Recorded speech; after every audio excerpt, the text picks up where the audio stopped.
Welcome to the Change Life Destiny podcast, where healthcare is being reimagined one conversation at a time. We spotlight the people, innovations, and ideas moving us from sick care to self-care and from reactivity to true prevention. A place to connect, learn, and build a new future together.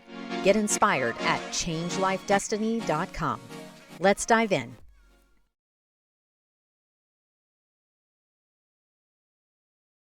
Welcome to the Change Life Destiny podcast series. I'm your host, Stephanie, and today we're going to take a little bit of a departure from what our normal questions are because we have a very special guest on today.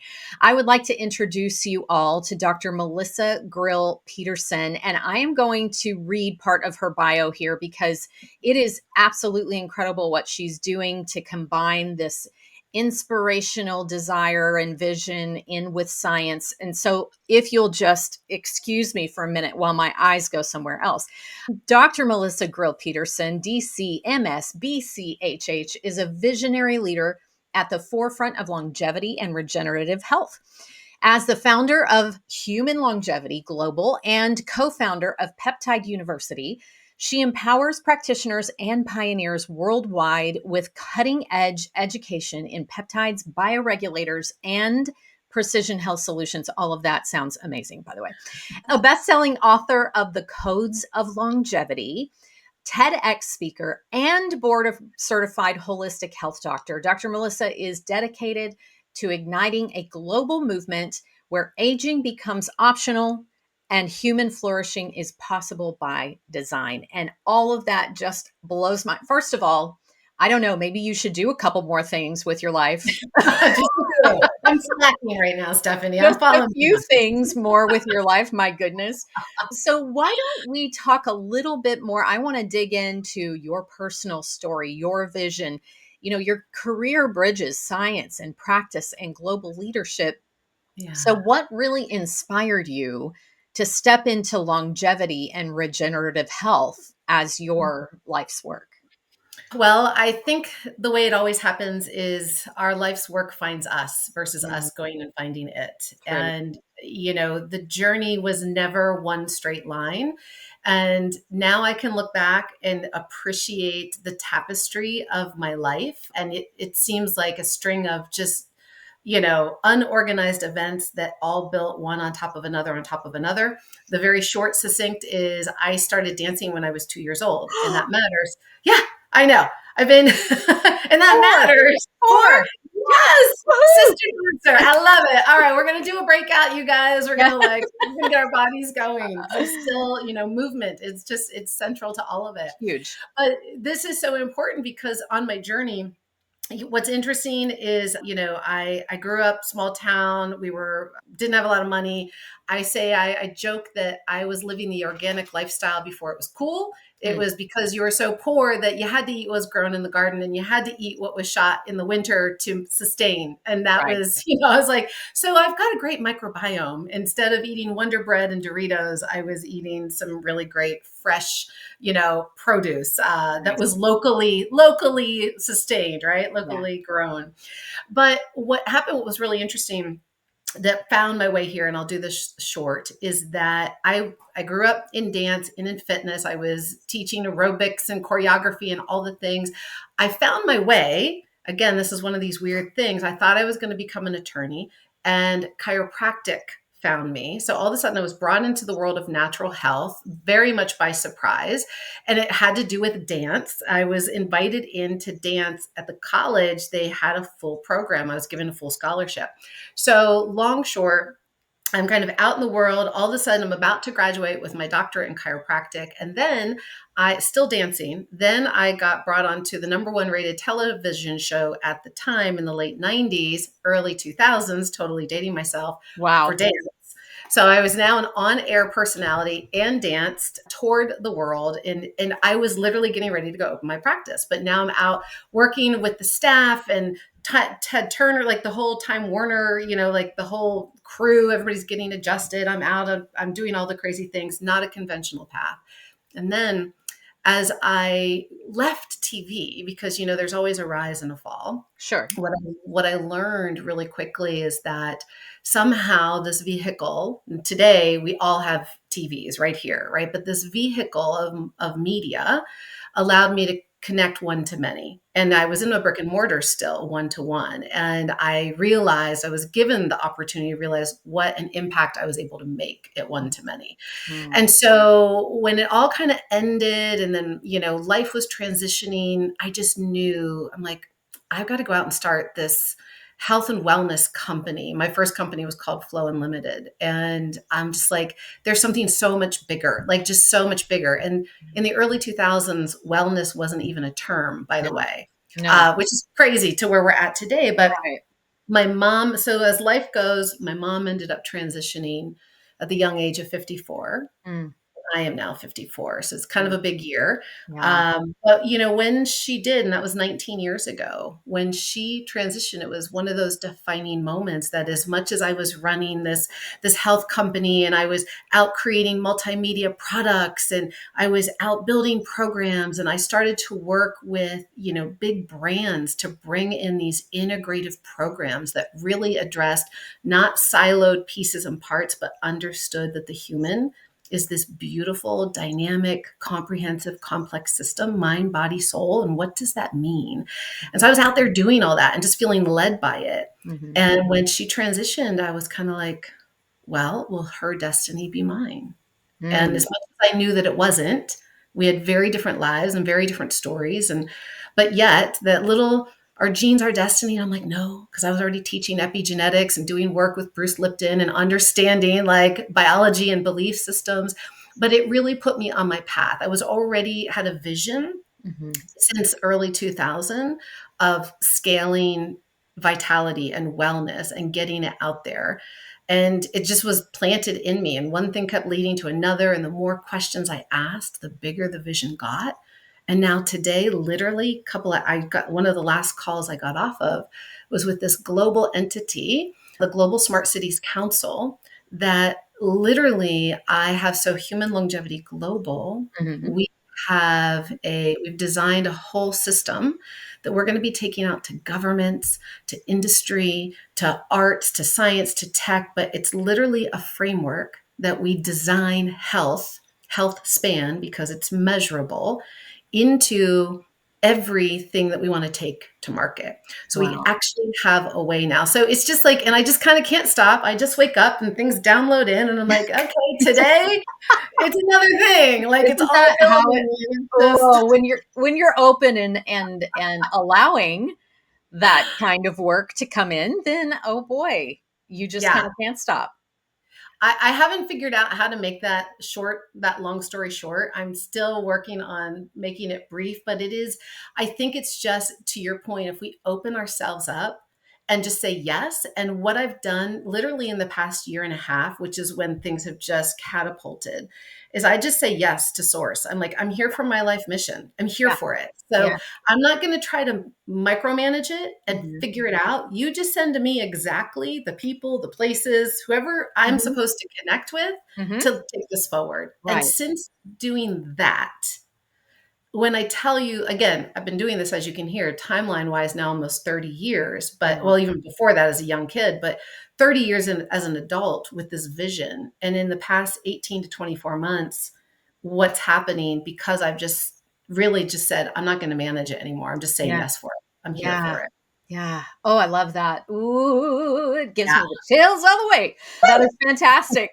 So, all right. So, tell us a little bit about how this Human Longevity Institute and Peptide University, which you're the CEO of, you often say aging is optional, which I Yes. think is really important for people to hear because most people do not agree or do not understand that that is a statement that makes sense, right? Yes. Or can be something Hmm. that we can actually take as truth. So, can you share what you mean by that and Sure. how it does shift the way we think about health and destiny?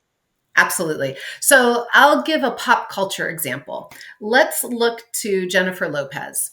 Okay. J Lo, anybody that goes and Googles her, here's a woman who's 56 years old and could arguably look 36 years old. right? Yeah. And I'm not just talking facial appearance. So people can go, oh, she's had work done. Well, whether she has or she hasn't, let's look at her body. Let's look at her muscle structure. Let's look at the way she's dancing and performing. Let's look at Mick Jagger, who is Mhm. 80 and out there performing at a high level every single day. Yeah. Now, do you think either of those individuals subscribe to a certain age and what that means, the way society might think of a 56-year-old or an 80-year-old? No, no, not at all. Exactly. So these are perfect examples of where chronological age and biological age are different.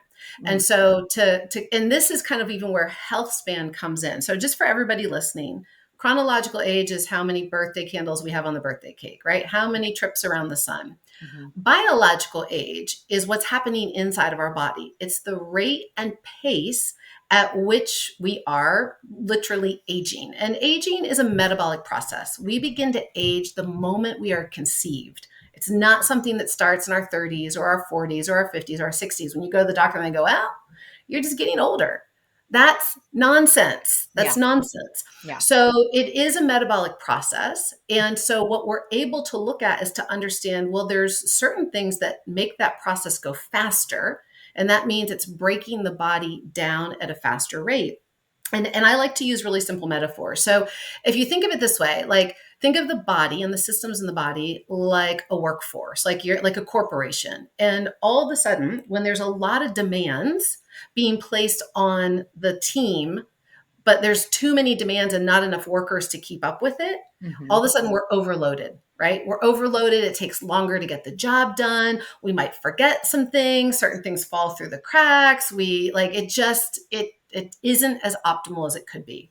yeah, So things take longer, right? And mhm, again, they're not getting done right, then they're not getting done right. Now, in the body, when things aren't getting done right, that means they're breaking down. They're not getting fixed. They're not being tuned up, right? They're not yeah, responding the way they're supposed to. And so, yeah, so biological aging just means the way we're living, the environments we're in, the thoughts we have, the things that we are being exposed to are accelerating that breakdown mm, versus we can slow that down and we can actually age in reverse. And there's a phenomena called the longevity escape velocity. So instead of keeping biological age and chronological age even, every year they're doing the same thing. So at least a 56-year-old is a 56-year-old, or maybe the 56-year-old is a 76-year-old, right? Or well, mm, that might be too extreme. You know what I mean? Like, is there, let's say they're a 66-year-old. Let's say that they're aging faster yeah, than their chronological age. So that's the person that looks a lot older. They mhm, act a lot older, the way we think about that term right now. They're showing a lot more signs of breakdown, of dysfunction, of, mhm, just lack of aliveness. So if we're aging faster than our chronological age, that's when we see a lot more visible signs. When we age slower, it's kind of the J-Lo, the Mick Jagger, the Martha Stewart principle. They right, look better. They've got a lot more aliveness. Why is that? yeah, And yeah. that's really what the science of longevity and health span is really based on. I love that. Okay, okay. So then, all right. So let's talk a little bit more about peptides because the Peptide University and the education that you've put together, it's quickly becoming the go-to hub, which is Mhm. amazing. And Yes. especially with clinicians that want to dive into this arena safely and Yes. effectively, right? And Yeah. so and then bring that into their practices. So Yeah. when we're talking about peptides, first of all, I have no idea if our listeners even know what the heck a peptide is. So maybe you should explain what that is first. Let's start there. And yes, and I'm not sure if your listeners are more clinicians or lay people, and it doesn't matter. I'm going to say it the way that we all need to understand it There because we it's go. real simple. But I say that to talk about how I might frame a few things for us. But a peptide is, first of all, it naturally is occurring inside the human body. Okay. And they're just small amino acids. So they're amino acids that are bonded together and Mhm. they make a strand. And so amino acids, like they literally, so proteins break down to amino acids. Amino acids come together to build proteins. So amino acids are tinier, and Mhm. proteins, you guys, are literally the building blocks to everything that happens in the body. Every Mhm. time that the DNA is read and it has to be replicated, Those are simply amino acids. It's code. So think of it like code and it's Hmm. instructions. Hmm. And so peptides are these short chains of amino acids, about 2 to 50 in length, bonded together. And they're simply just code, specific pieces of information that the body understands, and they are cell signaling molecules. So they sit on top of the cell and they send out this information. So they're pulsatile. They don't last long in the body. They just signal for a short period of time based on the molecule and how we're taking it and all that kind of stuff. But so they just send out the information. Turn this on, pump more of this, speed Hmm. this up, slow this down, go here, go there, do work with this tissue, work with this pathway, lower this inflammatory marker. So they're just sending out information that the body naturally makes, which means it's helping when we take it exogenously. It's helping the body do what it naturally already does. And of course, as we're chronologically aging, as we are in dysfunction, breakdown, disease, the body's overloaded. There's a lot of things that are impairing proper signaling and also proper production of these that are naturally occurring in the body. So when we really need additional support, and I teach our practitioners that peptides come in foundational functional health from a healing and a corrective standpoint, all the way into longevity and regenerative medicine, where we're now going for regenerative, we're going for resilience, and we're going into optimization. So whether we want to perform at our peak, we want to look our best, we want to have great sex, we want to have great sleep, or we've got mold and Lyme and chronic infections and long haul, and we need to help that immune system. These amazing little molecules work across all those variables. Amazing, amazing. And so they're optimized code I to like that. be Yes. right. Woo! Yes. Optimized code, y'all.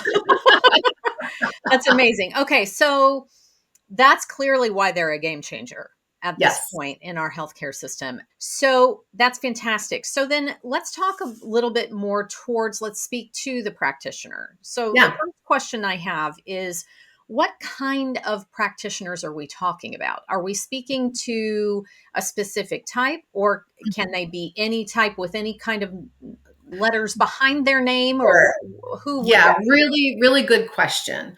So, yes, you can be a prescriber or a non-prescriber, first and Okay. foremost. However, there's some elements to this. So, peptides as a category is a bit of what's referred to as a gray space, and that's a whole other conversation. Hmm. So, I'll just kind of keep it simple that when we've seen the rise of the GLPs, the Ozempics, the Wegovy, those are peptides. Insulin is a peptide, as an example. Hmm. So the pharmaceutical companies have recognized the financial opportunities and how these little tiny molecules can do so much. And so I say this, that there's been a lot to monopolize the control structure of who gets access to these. Got it. And so pharma wants to be the main point. Now, prior to this, they really fall across the spectrum, that some of these are orally bioavailable. So some you can get and they technically classify as supplements, a nutraceutical supplement. Not all of them, but some of them you can, and they work quite effectively. Others, most peptides, because they're very delicate, they have a very short half-life. You're injecting in a subcutaneous injection. So if we're injecting something, typically that means we are a prescriber and we're in Mhm. more of a clinical setting. And so compounding pharmacists, like so classically practitioners would get these compounded at compounding pharmacies. However, there's also a whole movement, if we really look in the biohacking area, and there's a lot of these that you can get through research use only companies.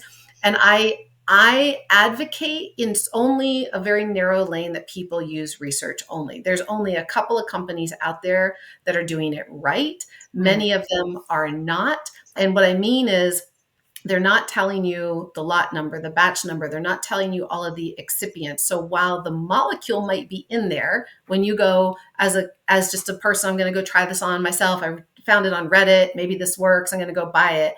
If you don't really know where that's coming from, if you don't understand the certificates of analysis, if it's been third party tested, if they're following good manufacturing practices, there's just a few that actually follow the guidelines of the FDA. So that's the one thing with compounding pharmacies. You're getting a level of assurance and oversight versus research use. You're not always getting that. So the easy answer is, they're yes, you can be a non-prescriber, you can be a prescriber to access these. So then, however, going back to the university, it Yeah. seems like that is sort of a missing link for clinicians, Yes. practitioners in the Yeah. functional space, whoever it is, to educate themselves through your platform. Well, and I'll tell you, Stephanie, it's interesting. Yes, it so what happened with Peptide University? It was totally a God moment. So Human Longevity Institute, we had a peptide certification program over there, and it was literally our most popular program.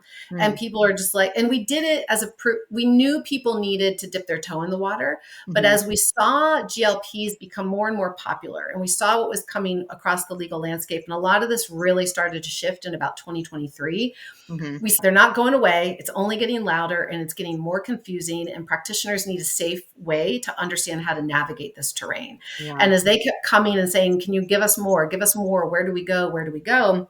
There are a couple of educational bodies out there, but I think what we've done, so literally, Peptide University, we just started in March and it happened so quickly. When I say it was a God thing, it's like it was one of those just like, this has to happen now. And it kind Mhm, of, and it's amazing. We've got such a phenomenal, we have literally the best in the world adjunct faculty, some of the people that have out there been doing this stuff the longest across different genres. It's not just one type fits all. And as a clinician, I'm dedicated to appreciating my fellow clinician. What do they really need in practice, right? What do mhm, they need? How do they have the confidence, the safety, the protocols, the business know-how? Like we teach them how to do programs. We teach them how to do all of this safely and effectively to do no harm, to get greater outcomes. And we do it in a way that nobody else is doing it because we've set it up to be a membership model. And the reason to me that that's important, it's affordable, it's low cost. They can get in there, but we have a community so that every month they're sitting down with our chief medical officer, they're sitting down with our scientific advisors. Like they're literally getting to bring their case studies. They're able to come in and do a deep dive so that they're learning real time, mhm. and again, they're going out, they're being supported, because otherwise, practitioners, we kind of all feel like we're on a isolated, on a stranded desert island out there, deserted island rather, because we just don't have networks that we get to plug into and Yeah, have a safe space. Like we feel like, all right, I'm educated, I'm supposed to know all the answers, but what happens when I get a tough case? What happens when I right. start something new? How do I actually navigate the learning curve? Well, that's how we support our clinicians so that they can safely and quickly and confidently navigate it and access all the up-to-date information. That's amazing. I really believe that is key. And then it also sounds like you have some education around the business side too, Yes. and what that looks like, and how, because I can only assume that as a practitioner, when you're introduced to something new, it's also Yeah. very important to understand how to implement that into your own practice in a Yeah. way that doesn't overwhelm you or the staff or anyone else that may be there. And if, gosh forbid, you're all doing this all by yourself and you're Yeah. trying to figure that out, that's wonderful. Okay, so let's talk a little bit about the Human Longevity Institute to expand this health span education. Yeah. How is it different than lifespan? How is health span different than lifespan, and why does that matter? Well, and that kind of takes us back to chronological age, biological age. If we Okay. so lifespan is how many years you live. Okay. How long? How long is your life, right? Health span is how many years are you living healthy, free Mm, from sickness and disease. And right now, the average lifespan here in the US is right about 76. mm, And our health span, how many years we live healthy and well, is only on average. Now, there's many people, we can say this, it's the longest we go is about 64. wow. So we currently have, right? That puts it in perspective. We have a Man. minimum of a 12-year gap that we are living in breakdown, sickness, decline, and our fast track to disease. Because what happens, and the reason I brought up biological aging is, again, like we know the faster we biologically are aging, that directly correlates to our rate and risk of all-cause mortality, sickness, and chronic disease. So Healthspan is saying, wait, how do we stay healthier longer? Yeah. Well, when we slow down that pace of biological aging, we are staying healthier longer, because when I mentioned earlier about that longevity escape velocity, the idea, instead of every year that your biological age and your chronological age stay the same, what Hmm. actually happens with longevity escape velocity, when we start to slow down the rate and pace of biological aging, you could still chronologically be moving forward, but you're biologically moving backwards. And so this idea of longevity escape velocity is when we are having a net positive gain in youthing, so to speak. Now it's not Benjamin Button, right? Like, although there is gene editing and some different interesting things coming, that's really like legitimately some of the technologies that are coming. When I tell you 100 will be the new 60, it's very, very real. And we're going to see a lot of this happening even over the next 5-10 years max. Like Wow. it's here now. It is happening now. And that's why I keep referring to what's really going on in healthcare as healthcare 3.0, because we're Mm. going through a massive, kind of revolution, in the sense of, first there was traditional care, and then came functional medicine, which is really great to say, well, let's look at root cause of this problematic care, and let's get to it where we can correct that root cause so we can stop the problem, which is great. And now we're doing it with vitamins and supplements, which is also awesome. But for many of us, we can look at the thing, but we don't know how to get ahead of it. Meaning, Mm. we're all really good at dealing with a problem, but we Mhm. don't understand how to get the human system back to its baseline of homeostasis, where it's designed to be, and Mhm. how to support it there in a really thriving way, so that we start to build resilience. And when we build resilience over time, now not only are we slowing that pace of aging, and are we staying healthier longer, increasing health span? But when we build this resilience, we're actually moving into a whole other conversation, which isn't about managing problems and waiting for the next shoe to drop. That's not how we're designed to live. The human system is designed to actually evolve. Like, it's always trying to learn its environment, its situations, to take it in, to adapt to it, and to be better. Resilience is building upon where we already came from, so we can do it easier, more efficiently, more robustly, and better. But it's the quality of what we give the system. We give it crappy inputs, it can't meet the demands of the day, of life, of what it's up to, right? We give it premium fuel, like, then we're going to have a better opportunity to keep up to those demands that are coming. And then it's like healthcare 3.0, it is about regenerative. It's regenerative health span.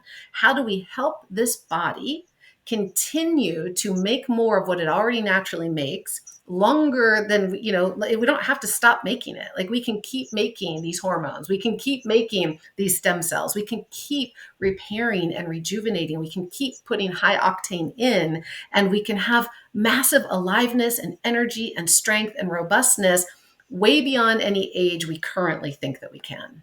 Ooh, ooh, that's exciting stuff right there. I mean, if you subscribe at all to the idea of happy, healthy, dead, then this is where you need to be. This is the Yes, podcast to listen to, that's because right. that's what we're talking about, is happy and healthy. And I like that you mentioned this, to go back to what we started to talk about in the very beginning. I like that you mentioned about our thoughts too, because it Mhm. is all encapsulating. If you're not looking at or considering what you're thinking on a daily basis, along with all of these amazing technologies that are coming with healthcare 3.0, then Yeah. that's a whole different side of the coin that we have not really delved into a whole Yeah. lot either. And so I'm sure that that's coming for you as well. Yeah, and I think, Stephanie, it's so important that what we all like, it's really easy to think that there's going to be a piece of tech, a really cool product, like all these things work and they help. Mhm. But fundamentally, we are being given the opportunity to remember what it is to be human. Yeah. Even AI is giving us back time. So what do we want to do with that? Right? What, Mhm. what do we want to do instead of just mindlessly scrolling? Because to your point, what we consume consumes us. Right. And so what are we taking in? What moves us? What evokes us into greater states of curiosity, of inspiration, of aliveness, of connection, of kindness, of happiness, of joy, of, what I'd like to say the juiciness of life is really all about. Mhm. And while it doesn't all have to be unicorns and rainbows, it's just understanding, wait, there is this very real human experience, and technology and molecules can't they can't, what am I the word I'm looking for is eluding me right now, but they really can't account for what's going on up here in the Yeah. brain, Mhm. because there's literally the placebo effect and there's the nocebo effect, right? And so if I Mhm. think this thing's going to help me versus I think this thing's going to hurt me, or like this thing, I don't even want to be bothered with it. Somebody else I know did that piece of technology and it hurt them. You could tell Mhm. me all day it's great, but what's going on in this very valuable real estate of our mindset and our beliefs, like our psychology, literally is informing and influencing our physiology every nanosecond, every moment of every day. And that's a huge part of it. That's a Right. huge part of it. Which comes back to the health span. It Yes. it it reminds me of how many people I've spoken to that say something along the lines of, "Well, my mom had it and my grandmother had it, and that Yeah. so that therefore I must be on that road." Yeah. And health span to me, and the way that you're speaking about this, really helps me to have a little bit more vocabulary to Yeah. share, "Hey, maybe not." Well, and And what if not? exactly. And what if not? Because that was exactly the defining moment I had with my mom, right? Mm, Even though I knew all of this, and I didn't have the verbiage health span back then because it was 19 years ago, but I knew, I'm just like, but I know my inputs are different. I was mm, already doing epigenetics at that point. I'm like, I know my inputs are different. So it can't be the same, but listen, gang, we're all programmed. Like we're all conditioned to the same kind of story. Even if we put a lot of other good stuff in our brains, there's still that what if, as strong as my mind was. And I'm like, well, what if I am going to have her exact same, journey? What if, what if, what if?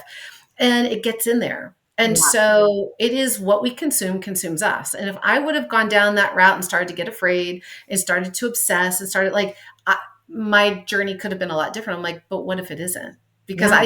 I choose to create my own destiny, right? And I choose to create my own path forward. And if I know that I could have the potential, that's one option. But Mhm. there's millions of options that could be my option. So that's one option. So do I like that? Do I want that? Even if she had it, my grandmother had it, my great grandmother had it, I don't care. Is that what I want for me? Is that what I Right, choose for me? Is that what I choose to believe? What I want to subscribe to? If it right. is, we can keep doing what we're doing. But if I look and say, thank you, no thank you, I want to end that story with them. I'm Yeah, here to create my own story and my own path forward. Then we get to be, right, the creator of our own destiny. the cycle breakers. I'm a cycle breaker. Yeah. That's definitely, and also to your point of having more practitioners step into this space is really important Yeah. because, if someone does prescribe to that type of mentality and that type of thought process because Yeah. they don't know any better. And then they go to their doctor, and their doctor tells them because the doctor doesn't know any better, Correct. then that's where the cycle just continues. Right. And so for those of us that are cycle breakers that are excited about that opportunity to step into a reality that's a little bit different and healthier, then fantastic. Then you're in the right place. I love Oh this. yeah. And Okay. that, Yeah, okay, go I'm ahead. sorry. Oh, I go was ahead. just Go ahead. That is one of the things that we do actually with our clinicians is that we're helping to give them an upgraded lens of how to think critically and to remember that it is the science and the art of medicine Yes. and that it is a very personalized experience. And even peptides, they're not a medication that you get on and stay on. They're signaling amazing little molecules that they pulse and you do them in cycles. So it's like by the very nature of what we're working with, it's inviting the clinician to expand their thought process, to Yes. get to fall in love again with the human system and to realize that their patients are not siloed, they're not broken. There's not a problem here. It's reorienting them so that they can reorient their patients and clients to the fact that your body is amazing and beautiful and is filled with innate intelligence. The human Yes. body is the most divine, advanced piece of technology ever to be. It is the greatest pharmacy ever to be. Mhm. Every peptide that's made is already in here. Every Right. piece of technology, it's literally mimicking, every piece of biohacking technology is simply mimicking what the human body does in concert with nature. That's all it is, right? So we help to remind them of this all of the time so that they can start to work those new muscles and create those new synapses and those new neural tracks so they can go out there and show up differently in Mhm. their own practices. We're alleviating burnout. They're falling back in love in new ways, with their practice, with their communities, with really what's possible in human health and thriving. I love that so much. It does bring. It's mentioned here that you're such a soulful approach, right? So we're bringing that soulful approach, and I love what you said about the art and matching the art to the science. The compendium is just the compendium. There's so much more Yes. to a Yes. human body than the compendium. And so I just love that. Okay. So what when you're thinking about all of these different longevity options that are coming up, you talked about this briefly already, but what is the thing that most excites you in longevity medicine right now for our future? Mm.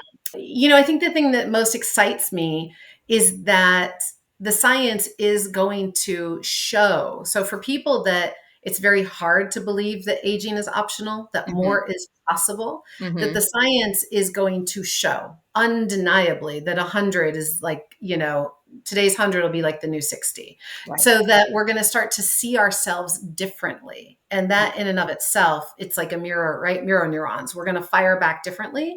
We're going to rewire. We're going to step in.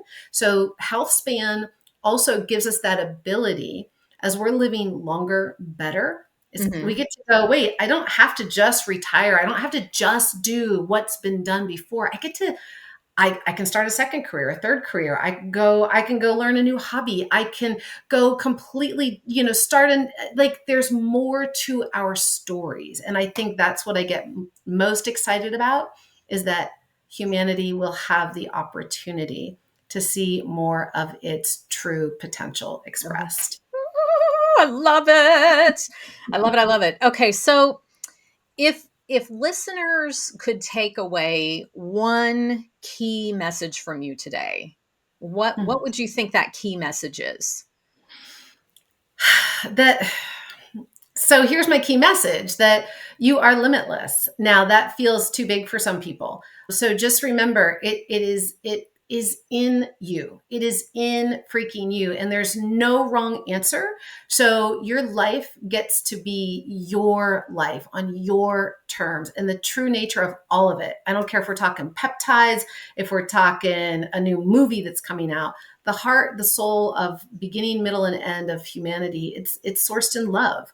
So Mm, if fear was an illusion, if guilt was an illusion, if lack was an illusion, if all that's an illusion, and you understand that you are truly limitless, you're pure potential, pure love expressed, then how would you show up for yourself today? Then what would you dream about for your future self? How would you move into each moment? Because the real message is that you are the magic. So there it is. Woo! Woo! Love it so much. This is just hyping me up. Okay, Yes. so practitioners, individuals, they want to plug in. They Yeah. want to know more. So let's Okay. talk a little bit more about the work at Peptide University and the Human Longevity Institute. How can people plug in? Yes, thank you for that. MyPeptideUniversity.com. And I think so. We've got a free starter course that I think we're going to make sure there's some links for you guys in the show notes with this. And that's a great place for practitioners, even if you are not a doctor. So we are actually coming out with a peptide therapy coach certification program. Fantastic. So yeah, so if you're into fitness, you're a biohacker, you're a health coach, like we've got all that for you. I will say that if you're not a clinician, you can still come. Like we have tons of free resources. Every month we do a free master class, but it is more geared towards the clinician at this time, as far as my Peptide University. We are bringing out some front facing things soon. I don't know when this will air. humanlongevity.institute.com. We do have a longevity starter course for consumers. We also have, and that's heavily practitioners also, but we do have a lot of good free resources and tons of interviews and like there's so much free facing content. Follow us online, go to our websites, read the blogs, watch the goodies. And then we've got all these beautiful practitioners that get certified by us that we are happy to get you connected with if you're looking for somebody to work with on your own. So Oh, I love that. I love it so much. It is so in line and aligned with what we're doing at Changing Life and Destiny. This is just a perfect match in my mind of allowing the folks that come into our realm to know more about what it is that you're doing, and in this beautiful way of really focusing in on education and empowerment. And this key takeaway is just so amazing to me, to think that, yeah, you can wake up every single day and think a little bit differently about how you decide to take those next steps in your life. yes, Love it. absolutely. Love it. Love it. Melissa, this has been, I am certain that we could talk for 4 more hours. So, I know we could. I mean, we haven't even talked about our past as dancers. My goodness. There's going to be a part 2. There's going to be a part 2. We're going to share our whole resumes. But I Oh. just loved that you gave your time. Thank you so much for your time today, for your intention, for your choices to allow Source to talk through you and to you. And we are all the better for it. So thank you very much. Thank you so much for having me. It's been a true joy. That's a wrap for today's episode of the Change Life Destiny podcast. If you loved what you heard, share it with a friend and follow us for more bold conversations and breakthrough ideas. Ready to take the next step? Visit changelifedestiny.com to join the movement. See you next time, and keep diving in, learning, and leading the change.